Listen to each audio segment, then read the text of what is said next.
നമസ്കാരം. കോൺഗ്രസിനെ സംബന്ധിച്ച് നാളെ നീളെ എന്ന അവസ്ഥയാണ് ഇപ്പോൾ. ഇടതുമുന്നണി രണ്ടാം ഘട്ട പ്രചരണ പരിപാടികളിലേക്ക് കടക്കുമ്പോഴും കോൺഗ്രസിൽ ആശയക്കുഴപ്പം തീരുന്നില്ല. ചർച്ചകൾക്കുമൊടുവിൽ 13 സ്ഥാനാർത്ഥികളെ പ്രഖ്യാപിച്ചു. അവിടെയും തീരുന്നില്ല. വടകര, ആറ്റിങ്ങൽ, വയനാട്, ആലപ്പുഴ എന്നീ മണ്ഡലങ്ങളിൽ ആശയക്കുഴപ്പം തുടരുകയാണ്.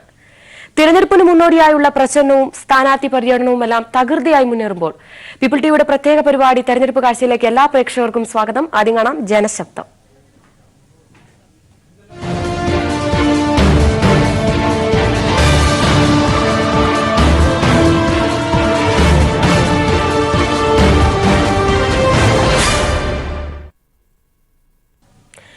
ഇരുപത് മണ്ഡലങ്ങളിലെയും തെരഞ്ഞെടുപ്പ് വാർത്തകളും വിശകലനങ്ങളും വിശേഷങ്ങളുമായി പീപ്പിൾ വാർത്താ സംഘം പ്രേക്ഷകരുടെ മുന്നിലുണ്ട്. ഏറ്റവും വിലയേറിയ വിധികർത്താക്കൾ വോട്ടർമാരാകുമ്പോൾ അവരുടെ വാക്കുകൾക്ക് തന്നെയാണ് വലിയ വില. ഇത് ജനങ്ങളുടെ വിധിയാണ്, ജനങ്ങൾക്കും പറയാനുണ്ട്. അങ്ങനെയെങ്കിൽ കോൺഗ്രസിലെ സ്ഥാനാർത്ഥി പ്രഖ്യാപനം അനന്തമായി നീളുന്നത് കോൺഗ്രസിന്റെ തകർച്ചയ്ക്ക് ആക്കം കൂട്ടുമോ? കേൾക്കാം ജനശബ്ദത്തിലൂടെ. അത് ശരിക്കും പറഞ്ഞു കഴിഞ്ഞാൽ അവർക്ക് ബാധിക്കും. കാര്യം എന്ന് വെച്ച് കഴിഞ്ഞാൽ അവർ തന്നെ ഒരു തീരുമാനമില്ലാത്ത രീതിയിലാണ് അവരുടെ ഒരു പ്രവർത്തനം പോയിക്കൊണ്ടിരിക്കുന്നത്. അപ്പോൾ അതിലേക്ക് ഉപരിയായിട്ട് LDF നല്ലൊരു രീതിയിൽ പ്രവർത്തനം കാഴ്ച ഇപ്പോൾ നടന്നുകൊണ്ടിരിക്കുന്നുണ്ട്. ഇനിയിപ്പോൾ നല്ല രീതിയിൽ പോകുമായിരിക്കും. അവർക്ക് അത്രയ്ക്ക് കുറവില്ലല്ലോ. അത്രയ്ക്ക് ഉണ്ടായെങ്കിൽ എല്ലാം പ്രഖ്യാപിച്ചാൽ ഒരുമിച്ച് പ്രഖ്യാപിക്കുമല്ലോ. ഇടതുപക്ഷം പ്രഖ്യാപിച്ചു തന്നെ. എല്ലാവരും നിർണ്ണയിക്കുമ്പോൾ ഇത് സ്ഥാനാർത്ഥി ഇന്ന് ഇപ്പം അവർക്ക് തന്നെ ആരൊക്കെ നിർത്തുന്നത് പോലും അവർക്ക് നിശ്ചയമില്ല. ഇപ്പോൾ പ്രചരണം ഈടുന്നായെന്ന് തോന്നുന്നു. പക്ഷേ കേട്ടോമസ് അടഞ്ഞിരിക്കണം. ഇപ്പം എങ്ങനെയാണെന്ന് അറിയില്ല. പക്ഷേ രാജി കഴിക്കാൻ സാധ്യതയുണ്ട്. കോൺഗ്രസിന്റെ സ്ഥാനാർത്ഥികളെ ഇതുവരെ നിശ്ചയിക്കാൻ അവർക്ക് സാധിച്ചിട്ടില്ല. എന്താ പറയുക? കോൺഗ്രസിന്റെ സ്ഥാനാർത്ഥികളെ നിശ്ചയിക്കാത്തത് അവർ തമ്മിലടിയാണ്. എനിക്ക് തോന്നുന്നു ഇന്നും മനസ്സിലാക്കുന്നത് വയനാട് സീറ്റുമായി ബന്ധപ്പെട്ടിട്ടുള്ള തമ്മിലുള്ള AI ഗ്രൂപ്പിന്റെ പടമ്പിലിയാണ് ഈ 4 സീറ്റ് പ്രഖ്യാപിക്കാത്തത്. അത് ഇടതുപക്ഷ ജനാധിപത്യ മുന്നണി സ്ഥാനാർത്ഥികളെല്ലാം പ്രഖ്യാപിച്ച് വളരെ നേരം മുമ്പോട്ട് പോയിക്കൊണ്ടിരിക്കുകയാണ്. അപ്പോൾ കോൺഗ്രസിന്റെ ഇനിയും ഒരാഴ്ച കഴിഞ്ഞിട്ടുള്ള അതിനനുസരിച്ചുള്ള ഗുണം ഇടതുപക്ഷ മുന്നണിക്ക് കിട്ടും. ഓരോ തമ്മിലടിയാണ്. ആ തമ്മിലടീൻ്റെ പേരിലാണ് മിക്കവാറും സ്ഥാനാർത്ഥി മോഹം എന്ന് പറഞ്ഞാൽ അധികാരത്തോടുള്ള മോഹമാണ് ഓരോരുത്തരും കാണിക്കുന്നത്. അപ്പോൾ അതിൻ്റെ ഭാഗമായിട്ടാണ് നമ്മൾ മനസ്സിലാക്കുന്നത്. അതുകൊണ്ടാണ് അവർക്ക് സ്ഥാനാർത്ഥിനെ നിശ്ചയിക്കാൻ കഴിയാതെ, തമ്മിൽ അവർക്ക് യോജിക്കാൻ കഴിയുന്നില്ല സ്ഥാനാർത്ഥികളെ ആരെ നിർത്തണമെന്നുള്ളത്. നമ്മുടെ സംസ്ഥാനത്ത് ഇടതുപക്ഷമാവട്ടെ LDF അവരുടെ സ്ഥാനാർത്ഥികളെ നേരത്തെ തന്നെ പ്രഖ്യാപിച്ചിട്ടുണ്ട്. പക്ഷേ UDF ആവട്ടെ കോൺഗ്രസ് ആവട്ടെ അവർക്ക് 20 മണ്ഡലങ്ങളിൽ 44 സ്ഥാനാർത്ഥികളും 56 സ്ഥാനാർത്ഥികളുമാണ് ദിവസങ്ങൾക്ക് മുമ്പ് വരെ ഉണ്ടായത്. 14-15 മണ്ഡലങ്ങളിലെ സ്ഥാനാർത്ഥികളെ മാത്രമാണ് ഏതാണ്ട് തന്നെ പ്രഖ്യാപിച്ചിട്ടുള്ളത്. അതിൽ തന്നെ എറണാകുളവും കാസർഗോഡുമെല്ലാം വലിയ പ്രശ്നങ്ങളാണ് നിലനിൽക്കുന്നത്. UDFന്റെ കോൺഗ്രസിന്റെ വോട്ടർമാരുടെ വോട്ടെങ്കിലും സ്വരൂപിക്കാൻ പാകത്തിലുള്ള ഒരു സ്ഥാനാർത്ഥിയെ നിർത്താനുള്ള ആർജവം കേരളത്തിലെ KPCC നേതൃത്വം കാണിക്കണമായിരുന്നു. പക്ഷെ ഉണ്ണിത്താന്റെ പേര് ഒരിക്കൽ പോലും ഒരു പത്രങ്ങളും ഇവിടെ ഉന്നയിക്കാത്തൊരു പേരാണ്. അങ്ങനെ ഒരു ഉണ്ണിത്താൻ പോലും പ്രതീക്ഷിക്കാതെയാണ് കാസർഗോഡ് വന്നത് എന്നാണ് തോന്നുന്നത്. എനിക്ക് തോന്നുന്നത് ഉണ്ണിത്താൻ എന്ന് പറയുന്ന കോൺഗ്രസിന്റെ നേതാവ് ചിലപ്പോ ഇത്തവണ സ്ഥാനാർത്ഥിയാക്കിയില്ലെങ്കിൽ അയാൾ BJPയിലേക്ക് പോകും. ഇപ്പോ അവരെ വടക്കനും അതുപോലുള്ള ആളുകളും എല്ലാം പോയതുപോലെ ഈ ഉണ്ണിത്താനും BJPയിലേക്ക് പോകും. അതുകൊണ്ട് ഉണ്ണിത്താനെ പിടിച്ചു നിർത്താൻ ഇവിടെ ഒരു ചാൻസ് കൊടുത്തു ഈ ഒരു തോൽക്കുന്ന സീറ്റിൽ. KV തോമസിനെ കോൺഗ്രസ് തഴഞ്ഞതും KV തോമസിനോട് അടുത്ത നീക്കങ്ങളുമായിരുന്നു ഇന്ന് രാഷ്ട്രീയ കേരളം ഉറ്റുനോക്കിയത്. തോമസിനോട് കാട്ടിയത് മര്യാദകേടെന്നായിരുന്നു നിരവധി നേതാക്കൾ പ്രതികരിച്ചത്. ഞങ്ങളുടെ നേതാവ് ഞങ്ങളോടൊപ്പമുണ്ടെന്നും UDF കൺവീനർ സ്ഥാനം നൽകാമെന്നും കോൺഗ്രസ് നേതാക്കൾ പറഞ്ഞാലും KV തോമസിനോട് കാട്ടിയത് നീതികേട് തന്നെ. കാണാം നേതൃശബ്ദം.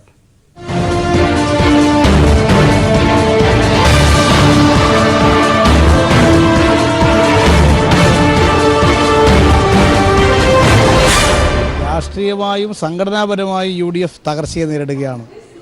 ഇതിൻ്റെ ഏറ്റവും വലിയ തെളിവാണ് ഇപ്പോൾ നടക്കുന്ന സംഭവം. അവരുടെ സ്ഥാനാർത്ഥികളെ നിശ്ചയിച്ച പലയിടങ്ങളിലും കോൺഗ്രസിനകത്ത് തന്നെ കലാപം നടക്കുന്ന സ്ഥിതി ഇപ്പോൾ വന്നിരിക്കുകയാണ്. ഏതായാലും കോൺഗ്രസ് പാർട്ടിക്ക് ഒരു കേന്ദ്രീകൃതമായ നേതൃത്വം കേരളത്തിൽ ഇല്ലാതായി. അഖിലേന്ത്യാ നേതൃത്വത്തിനും കേരളത്തിലെ കോൺഗ്രസിൻ്റെ പിടി വിട്ടുകൊണ്ടിരിക്കുകയാണ്. BJPയിൽ അത് ജയിക്കാൻ വേണ്ടിയിട്ടുള്ളതല്ല.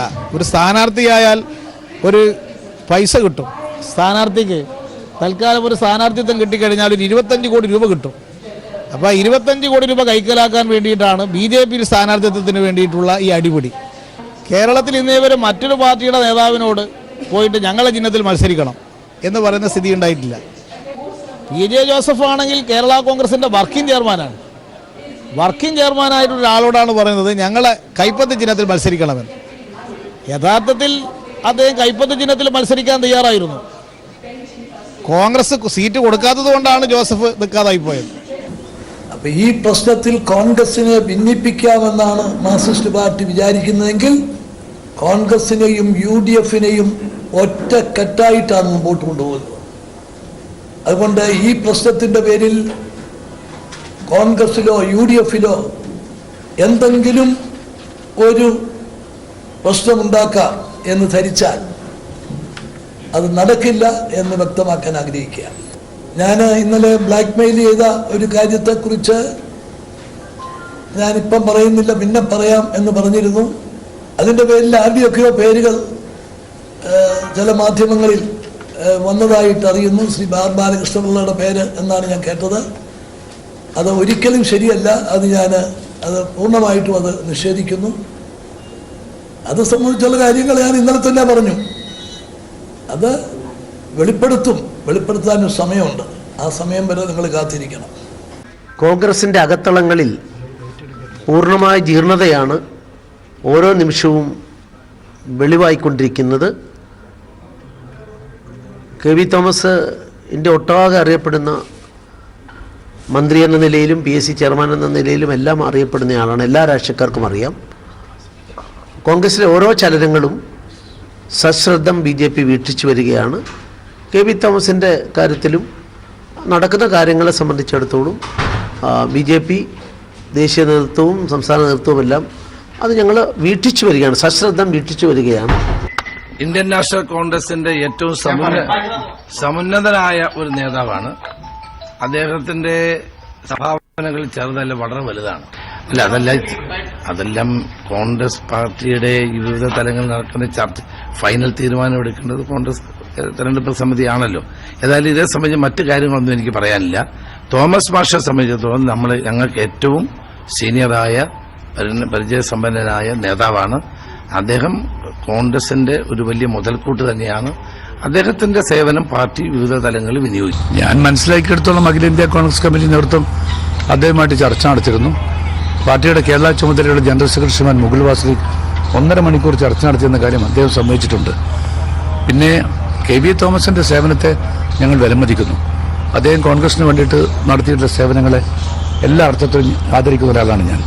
അതിലൊന്നും അഭിപ്രായ വ്യത്യാസമില്ല. പിന്നെ സ്ഥാനാർത്ഥിയെ മാറ്റാൻ പല കാരണങ്ങളും പല സാഹചര്യം ഉണ്ടാവുമല്ലോ. അപ്പം അത് തീർച്ചയായിട്ടും അച്ചടക്കമുള്ള ഒരു കോൺഗ്രസ് പ്രവർത്തകനിൽ നേതാവെന്ന രൂപത്തിൽ അത് സ്വീകരിക്കാനും അതനുസരിക്കാനുള്ള ബാധ്യത എല്ലാവർക്കുമുണ്ട്. അതിലപ്പുറം ഒന്നുമില്ല. KV തോമസ് സംബന്ധിച്ചിടത്തോളം അദ്ദേഹം കോൺഗ്രസിന്റെ വിലപ്പെട്ട നേതാവായതുകൊണ്ട് തന്നെ അദ്ദേഹത്തിന്റെ സേവനത്തെ ഞങ്ങൾക്ക് ഭംഗിയായിട്ട് ഭാവിയിൽ ഉപയോഗിക്കാൻ സാധിക്കുന്ന പ്രത്യാശയാണ് എനിക്കുള്ളത്.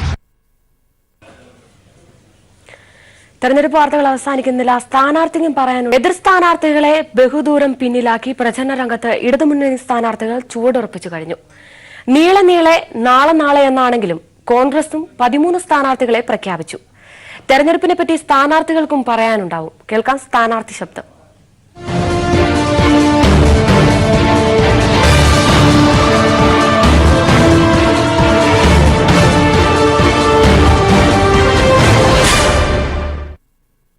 തെരഞ്ഞെടുപ്പിൻ്റെ പ്രവർത്തനങ്ങൾ വളരെ സജീവമായി ആരംഭിച്ചിട്ടുണ്ട്.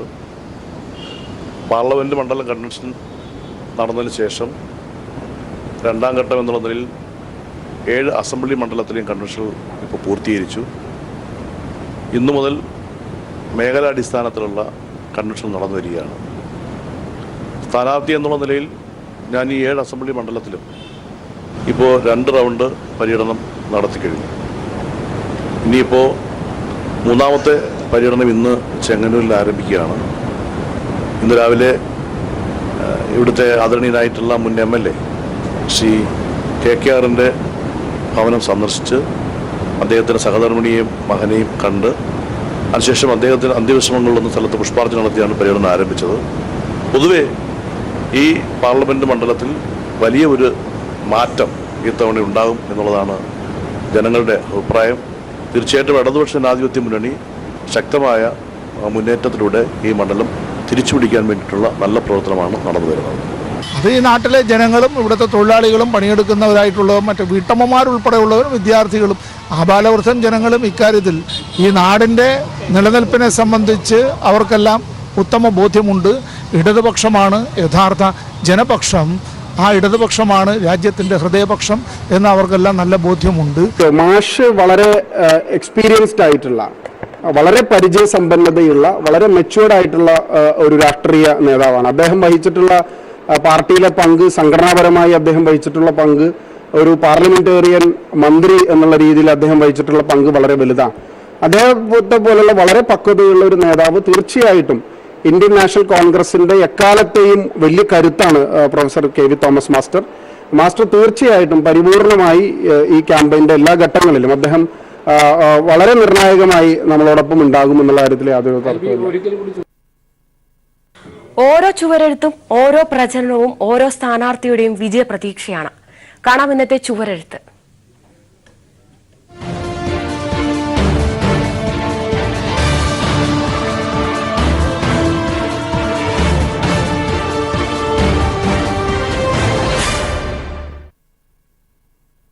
കഴിയാത്ത ചരിത്ര പോരാട്ടത്തിന്റെ അടയാളം ഇപ്പോഴും ആലത്തൂർ കാവശ്ശേരിയിലുണ്ട്. അടിയന്തരാവസ്ഥയ്ക്ക് ശേഷം നടന്ന തിരഞ്ഞെടുപ്പിന്റെ ചുവരെഴുത്താണ് 42 വർഷങ്ങൾക്ക് ശേഷവും കാവശ്ശേരി ഗ്രാമത്തിൽ ഇപ്പോഴും മായാതെ കിടക്കുന്നത്. EMS ജ്യോതി ബസു സിന്ദാബാദ്. ഇന്ദിര ജയിലിലേക്ക്, ശിവരാജ് മേനോൻ പാർലമെന്റിലേക്ക്. ഇന്ദിര മുട്ടാതെ, മൊറാർജിയോട് മുട്ടാതെ. 77-ൽ നാടെങ്ങും മുഴങ്ങിയ മുദ്രാവാക്യങ്ങളിൽ പലതും കാവശ്ശേരി ഗ്രാമത്തിന്റെ ചുവരുകളിൽ തീഷ്ണമായ രാഷ്ട്രീയ പോരാട്ടത്തിന്റെ ഓർമ്മകളായി ഇപ്പോഴുമുണ്ട്. അടിയന്തരാവസ്ഥയ്ക്ക് ശേഷം നിയമസഭയിലേക്കും പാർലമെന്റിലേക്കും ഒരുമിച്ചുള്ള തിരഞ്ഞെടുപ്പ്. കാവശ്ശേരി ഉൾപ്പെടുന്ന ആലത്തൂർ നിയമസഭാ മണ്ഡലം EMSന്റെ സാന്നിധ്യം കൊണ്ട് ശ്രദ്ധയാകർഷിച്ചു. പാലക്കാട് പാർലമെന്റ് മണ്ഡലത്തിൽ ഇടതുമുന്നണി സ്ഥാനാർത്ഥി T. ശിവരാജ് മേനോൻ. ജനാധിപത്യ വിശ്വാസികൾ ഇന്ദിരാ ഭരണത്തിനെതിരായ പ്രചാരണ പ്രവർത്തനങ്ങളിൽ ഏർപ്പെട്ടു. രാത്രി അരണ്ട വെളിച്ചത്തിൽ കാവശ്ശേരിയിലും ചുവരാകെ തിരഞ്ഞെടുപ്പാവേശം തെളിഞ്ഞുവന്നു. മാനുവെട്ടനും സംഘവുമാണ് കാവശ്ശേരിയിൽ ചുവരെഴുത്തിന് നേതൃത്വം നൽകിയത്. ഈ ചുവരെഴുത്തുകൾ പോലെ അന്നത്തെ ഓർമ്മകൾ മായാതെ മാനുവെട്ടന്റെ മനസ്സിൽ ഇപ്പോഴുമുണ്ട്.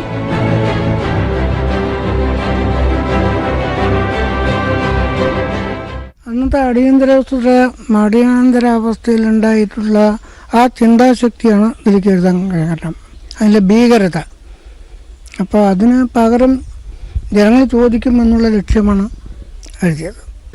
അന്ന് ചെങ്കല്ലുപ്പൊടിയും ചുണ്ണാമ്പും, അതിൽ ചുണ്ണാമ്പിൽ പഞ്ചസാര ഇടും, എന്നിട്ട് അതിനെ പെയിന്റ് ആക്കും. ആലത്തൂരിൽ EMSനെതിരെ അന്ന് കോൺഗ്രസിലെ യുവരക്തമായിരുന്ന VS വിജയരാഘവൻ പശുവും കിടാവും ചിഹ്നത്തിൽ വോട്ട് തേടി.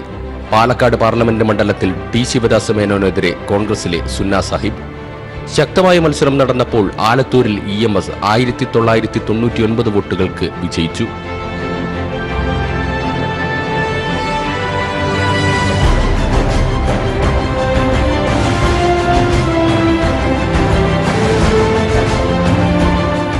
കൗണ്ട് റിസൾട്ട് കഴിഞ്ഞപ്പോൾ PP കൃഷ്ണൻ വലിയ മാലയായിട്ട് EMSനെക്കാളും പൊക്കമുള്ള ചോപ്പ് മാലയും കൊണ്ട് അവിടെ ഇടാൻ വന്നപ്പോൾ ഇങ്ങനെ ഇറങ്ങി ഹൈസ്കൂളിൻ്റെ ഗ്രൗണ്ടിൽ ഇങ്ങനെ എത്തിയപ്പോൾ ഇത് എനിക്കല്ല വിജയരാഘവൻ ഇട്ടാൽ മതി, ഞാൻ ജയിച്ചെങ്കിലും യഥാർത്ഥ വിജയം വിജയരാഘവനാണ്, ഞാൻ സാങ്കേതികമായി ജയിച്ചിരിക്കാൻ എനിക്ക് വേണ്ട, അവിടെ മാല കഴുത്തിലിടാൻ സമ്മതിച്ചില്ല. പാലക്കാട് T. ശിവരാജ് മേനോനെതിരെ സുന്ന സാഹിബ് ജയിച്ചു കയറി. അടിയന്തരാവസ്ഥയുടെ ഇരുണ്ട കാലത്തിന് ശേഷം നടന്ന തിരഞ്ഞെടുപ്പിൽ കേരളം വേറിട്ട് ചിന്തിച്ചെങ്കിലും ഇന്ദിരാഗാന്ധിയുടെ ഭരണത്തിന് അന്ത്യം കുറിച്ചത് ചരിത്രം. ചുവരെഴുത്തുകൊണ്ട് നാടെങ്ങും നിറയുകയാണ്. ഓരോ മുന്നണിക്കും ഓരോ ചുവരെഴുത്ത് വിജയപ്രതീക്ഷയാണ്. കാണാം ആറ്റിങ്ങലിലെ ഇടതിന്റെ കരുത്തായ ഡോക്ടർ A. സമ്പത്തിന് വേണ്ടി ചുവരെഴുതുന്ന ആ കാഴ്ച.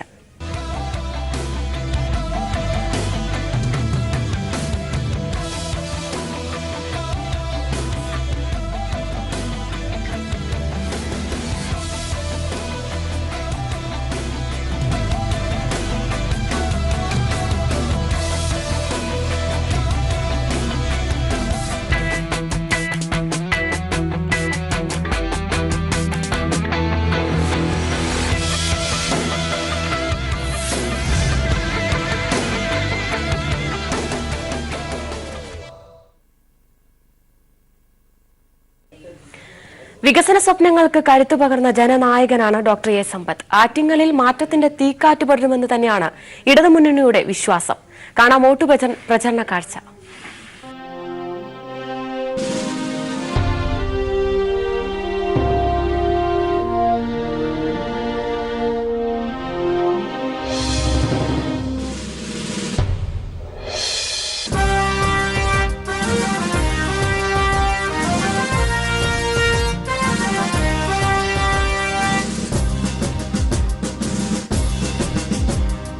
സമരജ്വാല നീന്തി വന്ന ധീരരാം സഖാക്കളെ, സ്നേഹഗാഥ പാടി വരും വീരരാം സഖാക്കളെ. സമരജ്വാല നീന്തി വന്ന ധീരരാം സഖാക്കളെ, നവഭാരത നിർമ്മിതിയുടെ ചെങ്കൊടി പതാകയേന്തി കർമ്മവീഥി താണ്ടിയെത്തും ധീരരാം സഖാക്കളെ. നവഭാരത നിർമ്മിതിയുടെ ചെങ്കൊടി പതാകയേന്തി കർമ്മവീഥി താണ്ടിയെത്തും ധീരരാം സഖാക്കളെ. ഉദിച്ചുയർന്നിടട്ടെ. തെരഞ്ഞെടുപ്പിലെ ഓരോ സംഭവ വികാസങ്ങളും വാർത്തയാണ്. ഇനി കാണാം തെരഞ്ഞെടുപ്പ് വാർത്തകൾ.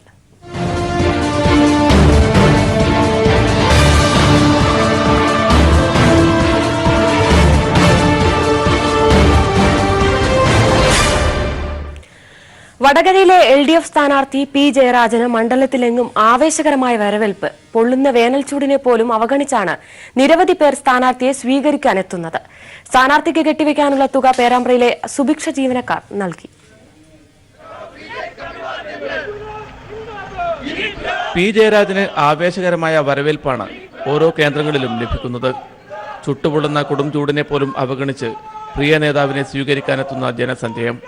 യുവാക്കൾ, സ്ത്രീകൾ, വിദ്യാർത്ഥികൾ, കൊച്ചുകുഞ്ഞുങ്ങൾ, പ്രായമായവർ, അങ്ങനെ സമൂഹത്തിന്റെ നാനാതുറകളിൽപ്പെട്ടവർ. വഴിയിൽ കാണാൻ കാത്തുനിൽക്കുന്നവരോട് കൈ ഉയർത്തി അഭിവാദ്യം ചെയ്ത് അരികിലെത്തുന്നവരുടെ കൈപിടിച്ച് കുശലം പറഞ്ഞ് സെൽഫി എടുക്കാൻ ചേർത്ത് നിർത്തി അവരിലൊരാളായി പി ജെ. പേരാമ്പ്ര മണ്ഡലത്തിലെ രക്തസാക്ഷി കുടുംബാംഗങ്ങളെ സന്ദർശിച്ചു. ശേഷം ചേർമല സാംബവ കോളനിയിലേക്ക് മുദ്രാവാക്യം വിളികളോടെ സ്വീകരണം. കോളനി നിവാസികളോട് ചെറുഭാഷണം. ഇന്ത്യൻ ലോക്സഭയിൽ ഇടതുപക്ഷത്തിന് കൂടുതൽ അംഗസംഖ്യ ഉണ്ടാവണമെങ്കിൽ വടകര പാർലമെന്റിൽ ജയിക്കണം.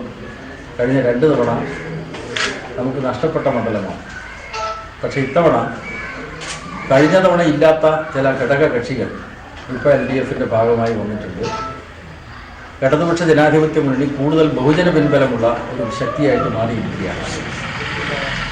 അപ്പോൾ തീർച്ചയായിട്ടും വടകര മണ്ഡലം LDFന് ജയിക്കാനാവും. അതും നല്ല ഭൂരിപക്ഷത്തോടെ ജയിക്കാനാവും. അപ്പം അതിനുവേണ്ടി നിങ്ങൾ ഓരോരുത്തരും പ്രവർത്തിക്കണം എന്നാണ് എനിക്ക് അഭ്യർത്ഥിക്കാനുള്ളത്. പേരാമ്പ്ര സുഭിക്ഷയിലെ സ്ത്രീ തൊഴിലാളികൾ കെട്ടിവെക്കാനുള്ള കാശ് നൽകിയാണ് തങ്ങളുടെ പ്രിയങ്കരനായ സ്ഥാനാർത്ഥിയെ വരവേറ്റത്. കഴിഞ്ഞ 2 തവണയും നഷ്ടപ്പെട്ട വടകര മണ്ഡലം പിടിച്ചെടുക്കുന്നതിന് വേണ്ടിയാണ് CPIMന്റെ സമുന്നതനായ നേതാവ് പി ജയരാജനെ തന്നെ LDF ഇവിടെ രംഗത്തിറക്കിയിരിക്കുന്നത്. അതിനുള്ള എല്ലാ പ്രവർത്തനങ്ങളും ഇവിടെ നടന്നു വരികയാണ്. ആവേശകരമായ തെരഞ്ഞെടുപ്പ് പ്രചാരണ പ്രവർത്തനങ്ങളാണ് വടകരയിൽ നടന്നുകൊണ്ടിരിക്കുന്നത്. പ്രചാരണത്തിന്റെ ആദ്യഘട്ടത്തിൽ തന്നെ ബഹുദൂരം മുന്നേറിയിരിക്കുകയാണ് പി ജയരാജൻ. വടകരയിൽ നിന്നും ക്യാമറമാൻ ജിബേഷിനൊപ്പം PV കുട്ടൻ. തെരഞ്ഞെടുപ്പ് പ്രചരണത്തിന്റെ വാദപ്രതിവാദങ്ങൾക്കപ്പുറം ജനമനസ്സുകൾ കീഴടക്കാൻ പുതിയ വാക്തോരനുകളുമുണ്ട്. തെരഞ്ഞെടുപ്പ് പ്രവചനങ്ങൾ ആഘോഷങ്ങളുടെ കൂടി സമയമാണ്. തെരഞ്ഞെടുപ്പ് പ്രചരണ ഗാനങ്ങളും കലാപരിപാടികളും വരെ രാഷ്ട്രീയ പാർട്ടികൾ സംഘടിപ്പിക്കാറുണ്ട്. അത് ഗാനങ്ങളുടെ രൂപത്തിലാകുമ്പോൾ വോട്ടർമാരുടെ മനസ്സിലേക്കും ചിന്തയിലേക്കും ആഴത്തിലിറങ്ങാൻ എളുപ്പത്തിൽ കഴിയും. എക്കാലത്തെയും തെരഞ്ഞെടുപ്പുകളിൽ ഇതിന് അഭേദ്യമായ സ്ഥാനവുമുണ്ട്. ഇന്നത്തെ പ്രചരണത്തിന്റെ മേളക്കൊഴുപ്പിലേക്ക് ഇതോടുകൂടി ഇന്നത്തെ തെരഞ്ഞെടുപ്പ് കാഴ്ച അവസാനിക്കുന്നു. നമസ്കാരം.